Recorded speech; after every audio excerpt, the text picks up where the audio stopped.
Hi students, ನಮ್ಮ YouTube ಚಾನಲ್ಗೆ ನಿಮಗೆ ಸ್ವಾಗತ.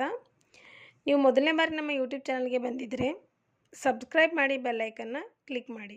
ಯಾಕಂದರೆ ನಾನು ಮಾಡೋ ಎಲ್ಲ ವಿಡಿಯೋಗಳ ನೋಟಿಫಿಕೇಷನ್ ನಿಮಗೆ ಬರುತ್ತೆ. ಸೊ ಇವತ್ತು ನಾವು ವೇದಗಣಿತದಲ್ಲಿ ಯಾವದೂನಂ ತಾವದೂನಿ ಕೃತ್ಯ ವರ್ಗಂ ಚ ಯೋಜಯತ್ ಎನ್ನುವ ಸೂತ್ರದ ಬಗ್ಗೆ ನೋಡೋಣ. ಈ ಸೂತ್ರವನ್ನು ಆಧಾರ ಸಂಖ್ಯೆಗೆ ಸಮೀಪ ಇರುವ ಸಂಖ್ಯೆಗಳ ವರ್ಗವನ್ನು ಕಂಡುಹಿಡಲಿಕ್ಕೆ ಬಳಸಲಾಗುತ್ತೆ. ಸೊ ನಾವು ಹಿಂದಿನ ವಿಡಿಯೋದಲ್ಲಿ ಆಧಾರ ಸಂಖ್ಯೆ 10ಕ್ಕೆ ಸಮೀಪ ಇರುವ ಸಂಖ್ಯೆಗಳ ವರ್ಗವನ್ನು ಕಂಡುಹಿಡಿಯೋದನ್ನು ನೋಡಿದ್ವಿ. ಇವತ್ತು ಆಧಾರ ಸಂಖ್ಯೆ 100ಕ್ಕೆ ಸಮೀಪ ಇರುವ ಸಂಖ್ಯೆಗಳ ವರ್ಗ ಕಂಡುಹಿಡಿಯೋದು ಮತ್ತು 1000ಕ್ಕೆ ಸಮೀಪ ಇರುವ ಸಂಖ್ಯೆಗಳ ವರ್ಗವನ್ನು ಕಂಡುಹಿಡಿಯೋದನ್ನು ನೋಡೋಣ. ನೋಡಿ, 93ರ ವರ್ಗ ಮಾಡಲು 93 ಏನಿದೆ 100ಕ್ಕೆ ಸಮೀಪ ಇದೆ ಮತ್ತು 100ಕ್ಕೆ 7 ಅಂಕಿ ಕಡಿಮೆ ಇದೆ. ಸೊ ಎಷ್ಟು ಕಡಿಮೆ ಇದೆಯೋ ಅಷ್ಟನ್ನು ಮೈನಸ್ ಮಾಡಿ. 93ರಲ್ಲಿ 7 ತೆಗೆದರೆ 86, 7ರ ವರ್ಗ 49. ಸೊ 8, 6, 4, 9 ಏನಾಗುತ್ತೆ, ಈ 93ರ ವರ್ಗವಾಗುತ್ತೆ. ಅದೇ ಥರ 106ರ ವರ್ಗ ಕಂಡುಹಿಡಿಯಲು ಸೊ 106 ಅಂದಾಗ 100ಕ್ಕಿಂತ 6 ಹೆಚ್ಚು ಅಂದರೆ ಕೂಡಿಸ್ಬೇಕು. 100 ಆಧಾರ ಸಂಖ್ಯೆಗಿಂತ ಹೆಚ್ಚಿದ್ದಾಗ ಕೂಡಿಸ್ಬೇಕು, ಆಧಾರ ಸಂಖ್ಯೆಗಿಂತ ಕಡಿಮೆ ಇದ್ದಾಗ ಕಳಿಬೇಕು. ಸೊ ಎಷ್ಟು ಕೂಡಿಸಿರ್ತೀವೋ ಅದರ ವರ್ಗ ಮಾಡಬೇಕು, ಎಷ್ಟು ಕಳೆದಿರ್ತೀವೋ ಅದರದ್ದು ವರ್ಗ ಮಾಡಬೇಕು. ಸೊ 106ಕ್ಕೆ 6 ಕೂಡಿಸಿದಾಗ 112 ಆಗುತ್ತೆ. 6 6 36. ಸೊ 106ರ ವರ್ಗ ಸಂಖ್ಯೆ 1 1 2 3 6 ಆಗುತ್ತೆ. ಸೊ ಅದೇ ಥರ 96ಕ್ಕೂ ಅಷ್ಟೇ. ಸೊ 96 ಅಂದಾಗ 4 ಕಡಿಮೆ ಇದೆ. ಸೊ 4 ಮೈನಸ್ ಮಾಡಿದ್ವಿ. ಅದೇ ಥರ 4ರ ವರ್ಗ 16. ಸೊ 92 ಮತ್ತು 16 ಏನಾಗುತ್ತೆ, 96ರ ವರ್ಗವಾಗುತ್ತೆ. ಸೊ 108ರ ವರ್ಗ ಅಂದಾಗ 108 + 8 116 ಆಗುತ್ತೆ.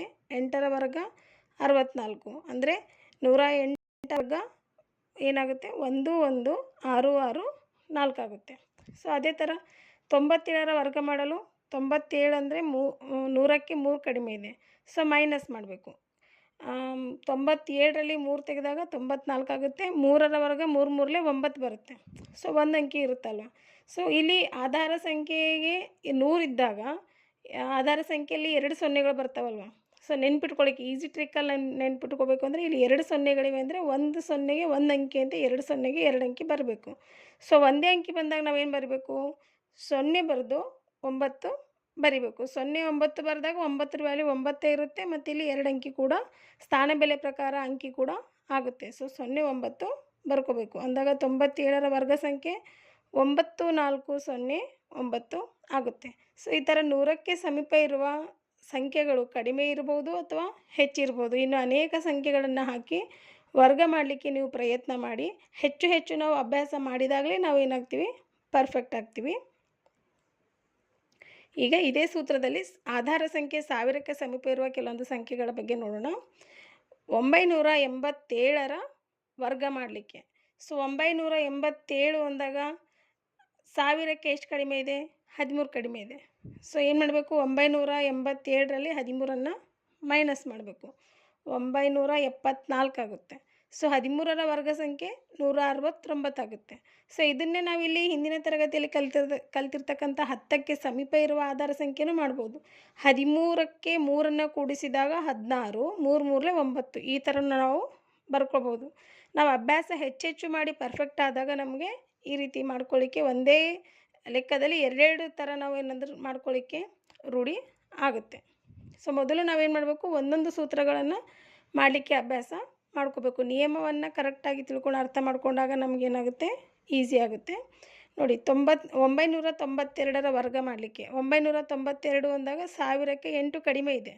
ಸೊ 992ರಲ್ಲಿ 8 ಮೈನಸ್ ಮಾಡಿದಾಗ 984 ಆಗುತ್ತೆ.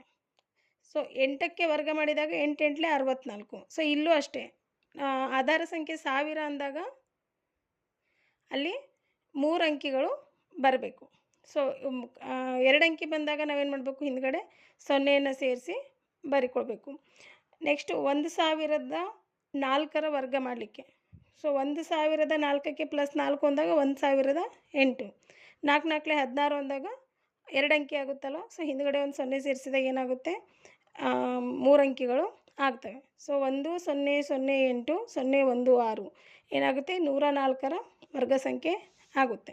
ಅದೇ ಥರ 12 ಅಂದಾಗ 12 ಅಂದರೆ 1000ಕ್ಕಿಂತ 12 ಹೆಚ್ಚಿದೆ.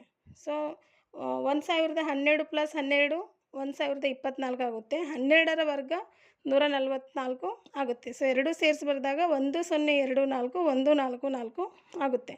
ಸೊ ಈ ಥರ ನಾವು 10ಕ್ಕೆ ಸಮೀಪ, 100ಕ್ಕೆ ಸಮೀಪ ಮತ್ತು 1000ಕ್ಕೆ ಸಮೀಪ ಇರುವ ಸಂಖ್ಯೆಗಳ ಅನೇಕ ಸಂಖ್ಯೆಗಳನ್ನು ಹಾಕಿ ಅಭ್ಯಾಸ ಮಾಡಿದಾಗ ನಮಗೇನಾಗುತ್ತೆ, ಈ ಒಂದು ಸೂತ್ರ ಇನ್ನೂ ಕರೆಕ್ಟಾಗಿ ಮಾಡಲಿಕ್ಕೆ ಅಂದರೆ ತಟ್ಟಂತ ಮಾಡಲಿಕ್ಕೆ ರೂಢಿಯಾಗುತ್ತೆ.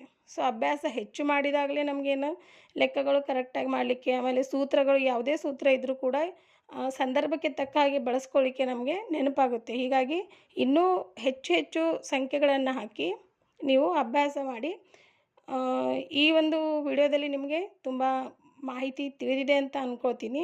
ಮತ್ತು 1000ಕ್ಕೆ ಸಮೀಪ, 100ಕ್ಕೆ ಸಮೀಪ ಇರುವ ಸಂಖ್ಯೆಗಳ ವರ್ಗವನ್ನು ಕಂಡುಹಿಡಲಿಕ್ಕೆ ತುಂಬ ಸರಳವಾಗಿ ಹೆಂಗೆ ಕಂಡುಹಿಡಿಬೋದು ಅಂತ ನಿಮಗೆ ಗೊತ್ತಾಗಿದೆ ಅಂತ ಅಂದ್ಕೊತೀನಿ. ಸೊ ಲೈಕ್ ಮಾಡಿ, ಶೇರ್ ಮಾಡಿ, ಸಬ್ಸ್ಕ್ರೈಬ್ ಮಾಡಿ, ಬೆಲ್ ಐಕನ್ನ ಕ್ಲಿಕ್ ಮಾಡಿ. ಧನ್ಯವಾದಗಳು.